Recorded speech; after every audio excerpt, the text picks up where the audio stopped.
Bienvenidos hoy a un estudio en la palabra. Soy el evangelista Jimmy Swaggart junto a David Borg, John Rosenstern, el Dr. Don Paul Gray y Dave Smith.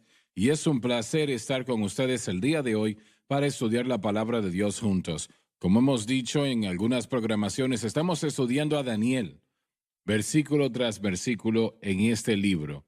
Daniel, totalmente diferente a cualquier otro hombre que jamás ha sido usado por Dios, considero. Él era un hombre de Estado y también fue un gran profeta. Jesús le llamó profeta, así que a él estamos estudiando y vamos a continuar leyendo, Dave, en el versículo 41, por favor, en el capítulo 2 de Y Daniel. como vistes que los pies y los dedos eran en parte barro de alfarero y en parte hierro, el reino será dividido entre sí, mas habrá en él algo de fortaleza de hierro, según que vistes el hierro mezclado con el barro cocido. Adelante en el versículo 44. Y en los días de estos reyes, el Dios del cielo levantará un reino que no será jamás destruido. Y esto fue lo que mencionamos momentos atrás. Bueno, en la previa programación, perdón. Esta es la segunda venida del Señor. Es realmente el evento más especial, un evento gigantesco, algo que el mundo jamás ha visto, la segunda venida del Señor. Y damas y caballeros, va a suceder.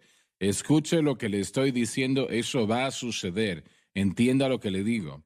La iglesia puede ponerlo a un lado, puede ignorarlo. La iglesia puede rehusarse a enseñarlo o predicarlo, pero lo vamos a predicar y enseñar porque es la palabra de Dios y es un evento que es sorprendente en sus implicaciones. Jesucristo propiamente va a volver a establecer un reino con la sede estando en Jerusalén y todo este mundo sabrá lo que es la verdadera prosperidad, lo que es un verdadero gobierno, porque el gobierno estará sobre sus hombros. Jesucristo mismo personalmente va a volver, damas y caballeros. Él va a tener a todo santo de Dios con él que jamás ha vivido. Será algo espectacular. Sí. Amén. Será un evento especial, quiero que lo sepa. Pero va a tomar eso para arreglar esta situación. Alguien dijo que el arrebatamiento de la iglesia va a salvar a la iglesia. Y otra persona dijo que la segunda venida del Señor salvará al mundo. Y eso probablemente es una gran realidad. Estará a punto de ser destruido en medio de la batalla de Armagedón, ¿no? Cuando Jesucristo vuelva otra vez. Ahora, adelante, vamos a leer esto otra vez en la totalidad del versículo 44. Y en los días de estos reyes, el Dios del cielo levantará un reino que no será jamás destruido, ni será el reino dejado a otro pueblo. Desmenuzará y consumirá todos estos reinos, pero él permanecerá para siempre. Eso es bastante tiempo. Sí. Para siempre. Para siempre. Para siempre. Este versículo básicamente es el mismo que los versículos 34 y 35. Presenta la venida del Señor y el reino milenario que Él establecerá. Segunda pregunta. ¿Cuánto la iglesia conoce, enseña, predica, cree sobre la edad del reino, el reino milenario? Son dos palabras para el mismo evento. ¿Cuánto se predica eso hoy día o se cree? Lo que se está haciendo más popular el día de hoy, hermano Swagger, es la enseñanza antigua de Agustín, de Calvino y otros que de hecho estamos viviendo en el milenio. Que esta es Creo que el Señor lo puede hacer mejor. que esta es una era espiritual y la primera resurrección fue una resurrección Te espiritual. voy a hacer una pregunta, Jan. ¿Hasta dónde piensas tú que durante la edad del reino va a llegar la idea de quemar ciudades y destruir propiedad y destruir ciudades? ¿Hasta dónde piensas tú que eso va a No llegar? llegaría muy lejos porque la escritura dice en Isaías, y usted ya citó esto anteriormente, que el principado será sobre su hombro y lo dilatado de su imperio será la paz. El imperio del Señor durante el milenio será una generación de paz. No va a suceder eso. No van a haber guerras ni peleas ni cosas así. Pero la razón del por qué se está popularizando y la razón por qué tiene ímpetu, como dijo Dave anteriormente esta semana, es por la enseñanza del dominio ahora. El dominionismo, la idea de que la iglesia va a convertirse en esa manifestación de Bueno, Cristo en la tierra. ¿todavía se está enseñando eso? se está haciendo más y más popular. De hecho, mi hijo Josh no está con nosotros hoy, pero me estaba diciendo que una persona que conduce un programa radial y podcast en Nueva York estaba diciendo que se está haciendo tan popular allá que casi tratan con este tema a diario en su programación porque la gente llama con preguntas preocupadas, confundidas y otros lo defienden. Bueno, pero explica lo que es el reino ahora. Bueno, es la idea de que la iglesia va a reinar y va a obtener el poder y la influencia sobre la política, sobre la educación. Disculpa, pero este versículo no dice eso. Dice que será dividido en pedazos, básicamente. Correcto. Mire, uno de sus Entonces, teólogos. ¿qué hacen ellos con estos versículos? Sus teólogos alegorizan todas estas escrituras, hermano Swagger. Queriendo decir Toman que lo que las enseñanzas del origen y otras en la iglesia primitiva enseñan y ellos presentan de una manera sin características. Todas las promesas que se le dieron a Israel se convierten en las de la iglesia. Así que Israel es removida y ahora la iglesia es la beneficiaria de esas promesas. Y la manifestación de Cristo en la tierra es a través de su cuerpo, del cuerpo viviente de Cristo. En otras palabras, la venida o el regreso físico de Cristo no es el énfasis, sino el cuerpo de Cristo que se manifiesta en Cristo en la tierra. Ahora, una vez más, yo solo estoy repitiendo lo que ellos enseñan. Y ellos adquieren todo eso una vez más a través de sus doctrinas perniciosas que están diseñadas para estimular para que la gente piense qué es lo que pueden hacer aquí y ahora basándose en obras, basándose en cooperación y no se basa en la palabra de Dios. El énfasis no es Cristo ni el crucificado. ¿Me permite decir algo? Agustín enseñaba el postmilenialismo. Así es. Yo tengo uno de sus libros que es así de grueso, jamás lo he terminado. He tratado de leerlo, se llama Ciudad de Dios. La Ciudad de Dios, sí. De cualquier manera, él es citado por todos los grandes eruditos católicos. Él fue citado mucho por Lutero, por Wesley, Calvino, por mucha gente. Él fue citado y aún está siendo citado. te refieres a Agustín, Sí. ¿no? Pero él enseñaba el postmilenialismo, que significa que la iglesia será tan efectiva que con el tiempo todo el mundo se convertirá a Cristo y después el Señor vendrá. Correcto. Y así Él supervisará su reino. Y bueno, por supuesto, nosotros hemos enseñado, las asambleas de Dios han enseñado el premilenialismo, que antes del reino milenial, antes del reino, la edad del reino Cristo tiene que venir. Pero los que creen en esto, la teología de Strong enseñaba postmilenialismo. ¿Lo sabía usted? El comentario de la doctrina de Augusto Strong, sus libros. No lo conozco. Bueno, usted tal vez tiene una concordancia de Strong, Tengo ¿verdad? varias, sí. Bueno, él era un gran teólogo de antaño en la era fundamentalista de los 1920 y él enseñaba postmilenialismo. Entonces no es básicamente la misma enseñanza del reino hoy Sí, y así es. dominionismo. Hay una similitud también, es Muy fuerte. fuerte, sí. No estoy tratando de comparar las dos, no sé. En cierto sentido, parece como que aceptan ese concepto. Hay dos tipos, yo les llamo tipos, pero son dos direcciones doctrinales que son muy similares y cómo se manifiestan en cuanto a la teología del dominio ahora. Está la escuela que sigue la enseñanza de Peter Wagner y también está otra enseñanza que sigue los escritos del señor Dooney, que su yerno Gary Norton y el doctor Gary DeMarth actualmente siguen enseñando esa teología del dominio ahora. Una vez más, esta enseñanza postmilenial es peligrosa porque excluye a todas las cosas maravillosas que tienen que ver con profecía bíblica y con respecto a Israel, elimina a Israel y le quita las promesas de Dios a través de algo llamado supersesionismo, queriendo decir que son de la teología del reemplazo, que la iglesia supuestamente debe recibir estas promesas y no Israel.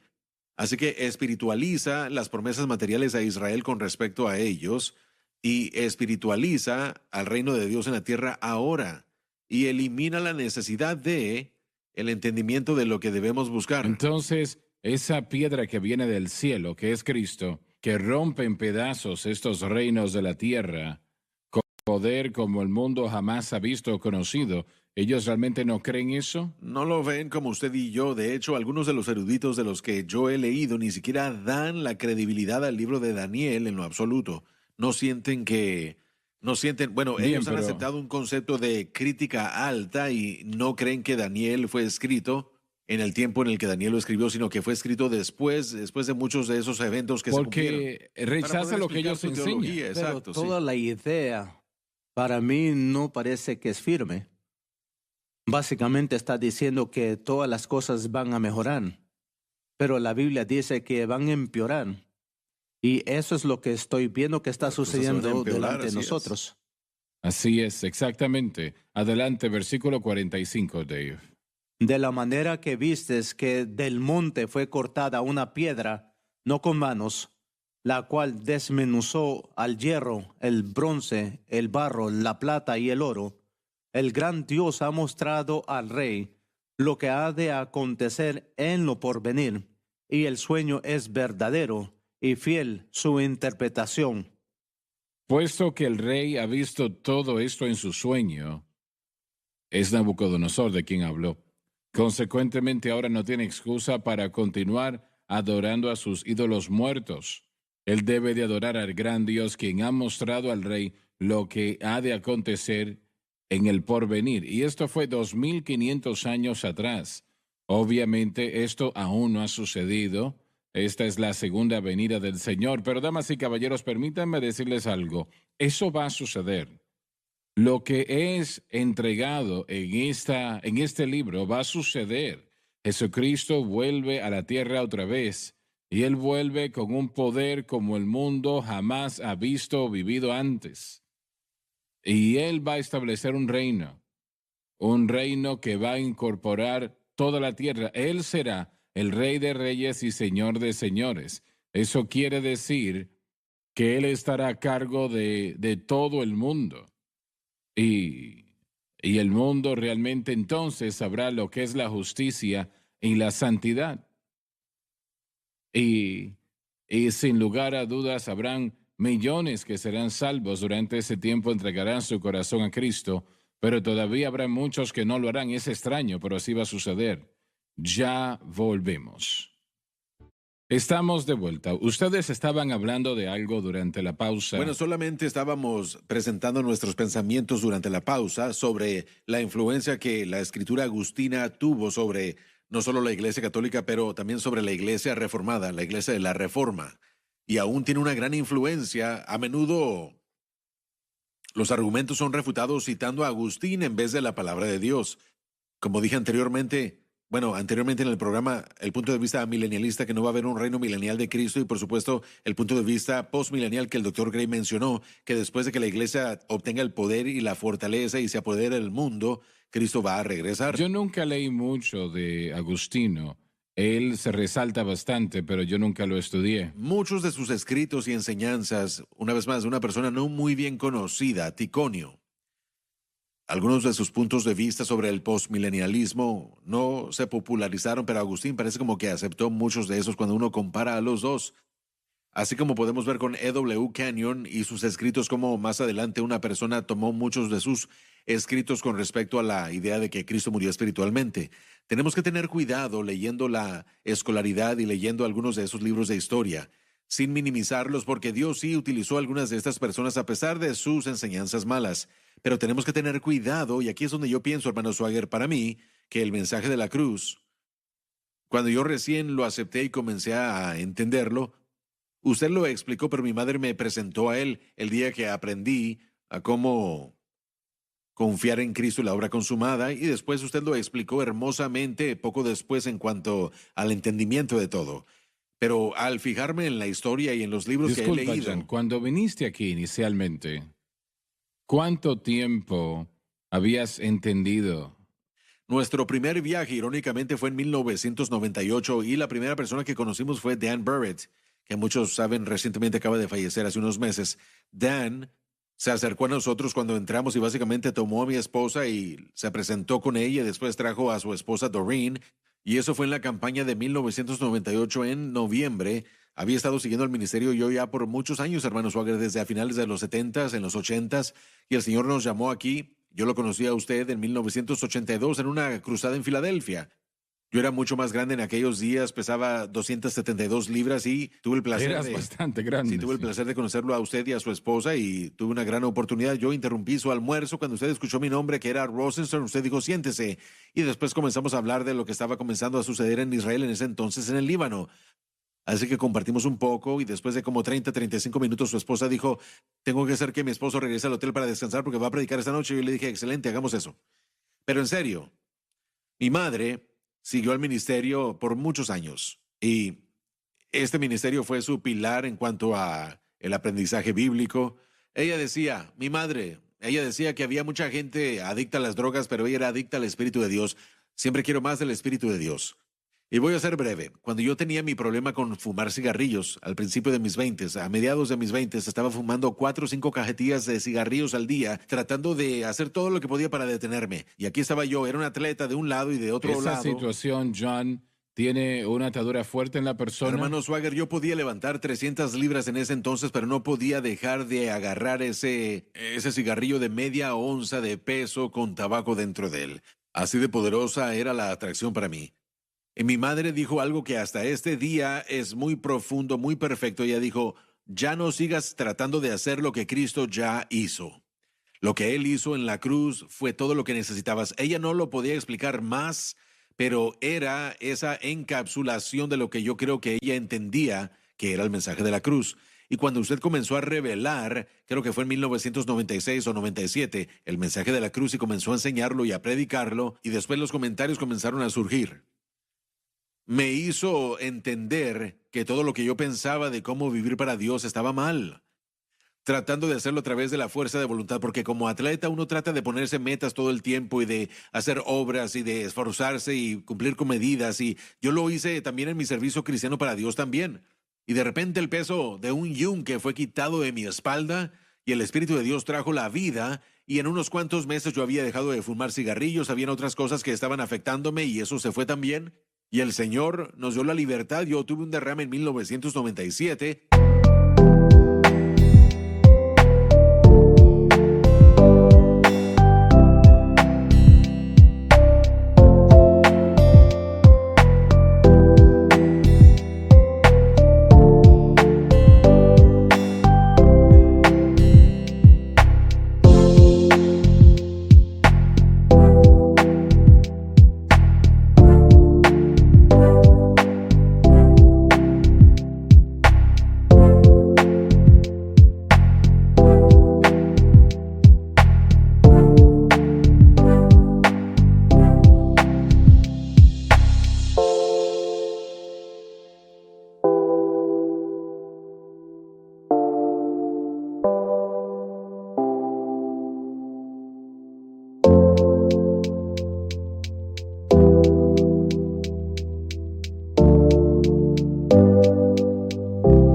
Afectó el lado derecho de mi cerebro, quedé paralizado en mi lado izquierdo. Dios de una manera sobrenatural me sanó milagrosamente. Vinimos para acá unos meses después a campaña y ahí fue cuando el Señor nos llamó para mudarnos aquí. Así que en 1999 pusimos ese letrero en la casa, conducimos para acá a la venta por el dueño, el Señor nos trajo acá. Y mientras estábamos acá, una persona compró la casa, nos mudamos, el 18 de junio cerramos los tratos, 1999, y hemos estado aquí desde entonces, y el mensaje de la cruz me ha ayudado a mí a entender todas las falsas doctrinas mucho mejor, y espero que lo que hemos podido hacer es ayudarle a la gente a ver a través del discernimiento del mensaje de la cruz el error que ha entrado a la iglesia en estas últimas décadas. El Señor dijo, cuando el enemigo viene como río, levantaré bandera en contra de Y él. ese estándar yo es creo la que cruz. eso es la cruz. Sí, Señor. Yo creo que esa bandera es la cruz. Bien, vamos al versículo 46. Dave. Entonces el rey Nabucodonosor se postró sobre su rostro y se humilló ante Daniel y mandó que le ofreciesen presentes e incienso. No hay indicación de que Daniel aceptó esa adoración, pero consideren lo siguiente. ¿Por qué piensan ustedes que Nabucodonosor fue tan movido? Yo sé que Daniel le contó el sueño, ¿no? Y él no podía recordar su sueño. Correcto. Personalmente, si recuerdo correctamente, mucho menos la interpretación. Y él demandó de aquellos que estaban allí, sus magos y prognosticadores, adivinos y los que eran, que le dijeran lo que habían soñado y el significado de ello.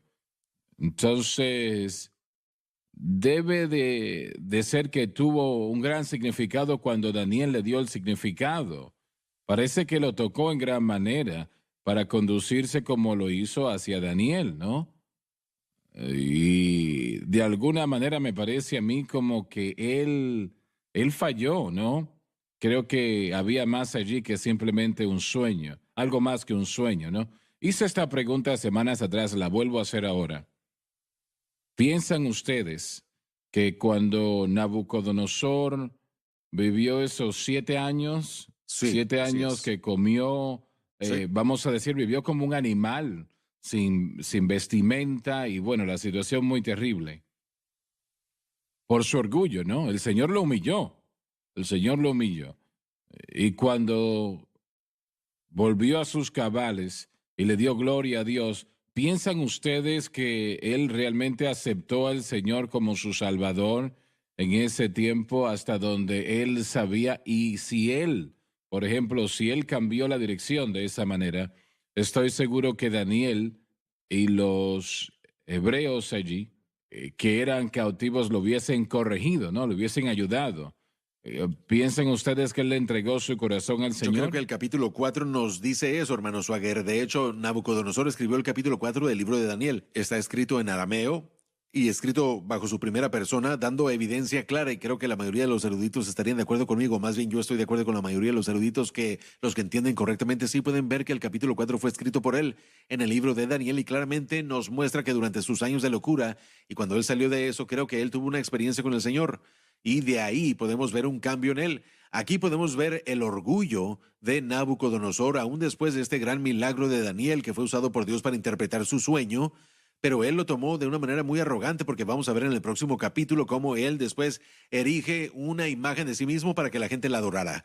Así que él puede ver el impacto de lo que Daniel le dio, y creo que se puede ver la idolatría de Nabucodonosor hacia Daniel, porque lo adoró como un ídolo en cierto sentido por causa del gran milagro. Bueno, no estoy seguro si recuerdo correctamente esto, pero si la cronología es correcta, cuando él fue echado a la fosa de los Correcto, leones. es lo que ellos llaman entre paréntesis. Sí, Correcto, sí. ahí contiene uno.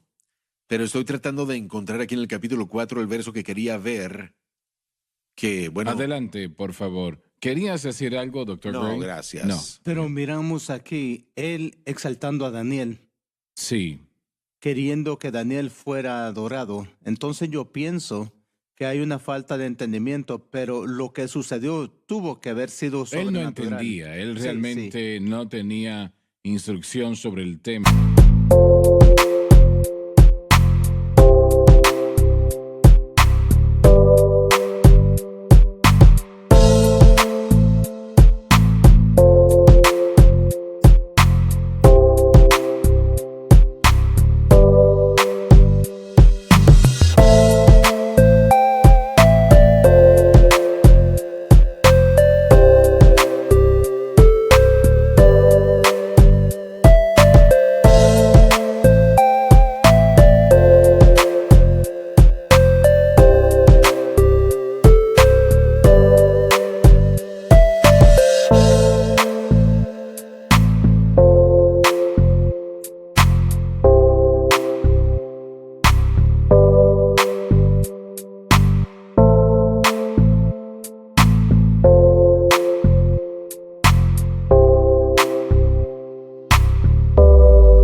Pero es sorprendente para mí de que él,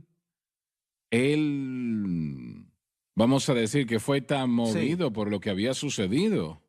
Él es un rey.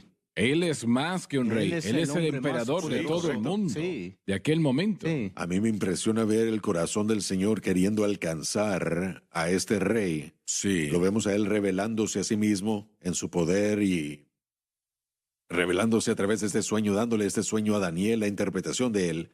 Y después podemos ver un poco más adelante aquí el poder de Dios que se manifestó en ese horno de fuego. Y así es como el Señor se estaba manifestando a este hombre. Lo puedo ver ahí, llevándolo a ese lugar en el que finalmente, como Sí. dijo John, encontré el le aceptaría verso. al Señor, Y creo sí. que esto nos dice muy bien. El capítulo 4, verso 34, sé que vamos a leer el capítulo entero después, pero dice: pero al final del tiempo yo, Nabucodonosor, alcé mis ojos al cielo y mi razón me fue de vuelta. Y bendije al Altísimo y alabé y glorifiqué al que vive para siempre, cuyo dominio es sempiterno y su reino por todas las edades. Creo que en el hebreo, de acuerdo como recuerdo habiéndolo estudiado hace tiempo, representa que había un cambio que fue en él y por él a través de este proceso. Y en el último verso 37 dice, ahora yo, Nabucodonosor, alabo, exalto y glorifico al Rey del cielo, porque todas sus obras son verdaderas y sus caminos justos, y él puede humillar a los que andan con Vemos soberbia. a este hombre que cayó a sus pies y eso no sucede. No, No muy a no menudo. un rey de su posición. No. Y esto es lo que el mundo de aquel tiempo era. Y Daniel, que probablemente tiene unos 20 años, un joven, y estos hombres no molestan a nadie, ¿no? Correcto. Ellos No. realmente no están molestando a nadie. Y aún miramos como David dijo la misericordia de Así Dios es. alcanzándolo. La secuencia de eventos que vamos a ver, miramos lo mismo con el faraón en Egipto, Sí. Dios tratando Sí. de alcanzarlo. El Señor sabe cómo humillar a Claro hombres que que no sí, sabe es hacer. Claro que sí, rápidamente lo sabe hacer. Muchas gracias por haber estado con nosotros el día de hoy. No se pierdan la próxima programación.